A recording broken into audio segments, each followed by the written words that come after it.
lunar module, and it would be the first time that a human being went outside a spacecraft without an umbilical.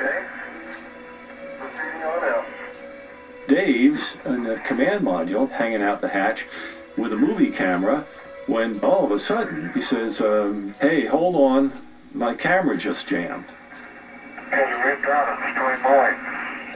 So Jim says, well, I'll give you 5 minutes. Rusty, just stay right there.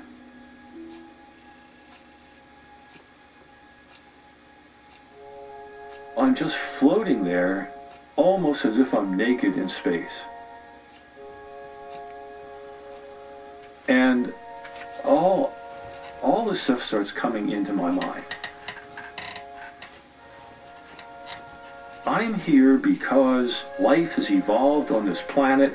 We've developed brains which enable us to invent machines.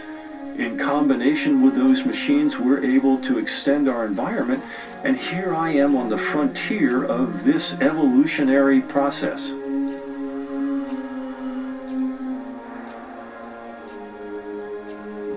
What am I? I'm a representative of life moving out into the universe.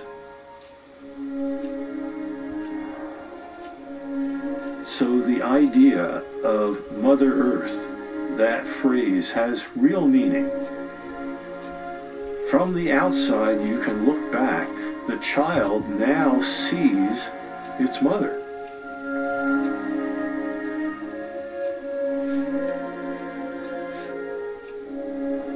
We human beings, we this life form on this incredible planet, is coated with life. Where are we going?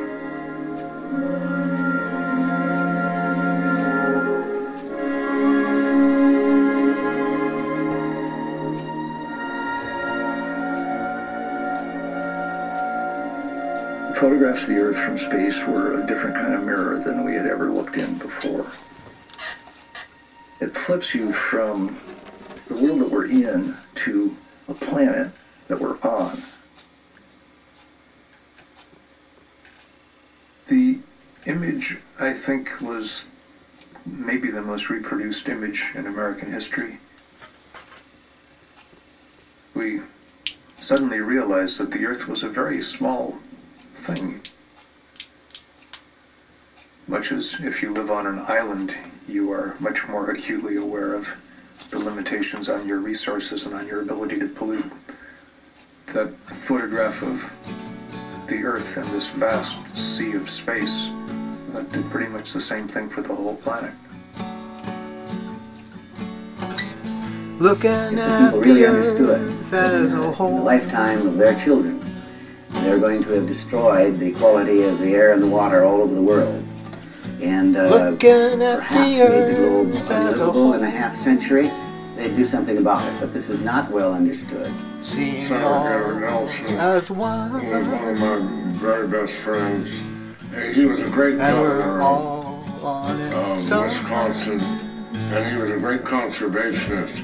we live on the But went and Earth. have teach-ins It about is our the home. environment all over the country. It is our home. And this is what became the first Earth Day in 1970.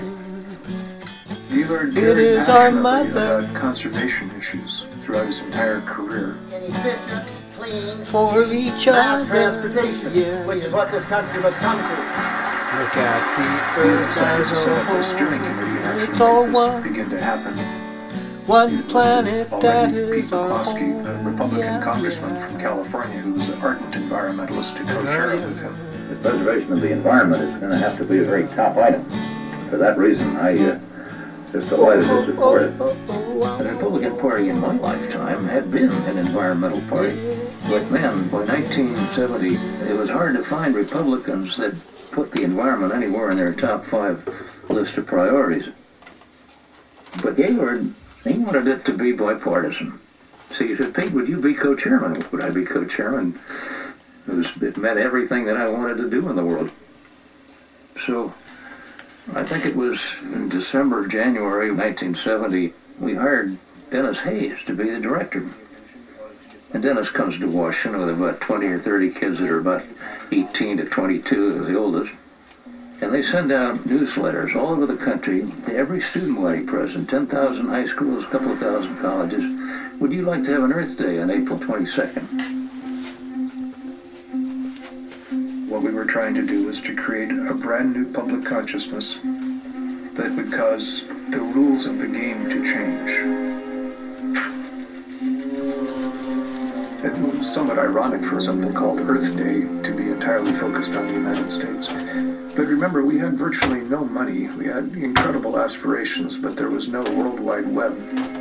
There was no internet, there were no blogs, there was no email, there was no instant messaging, there was none of the kind of web activism that is possible today. The newsletters that were sent to people across the country were all printed for us for free by the United Auto Workers. The United Auto Workers were the largest single contributors, financially and otherwise, to Earth Day.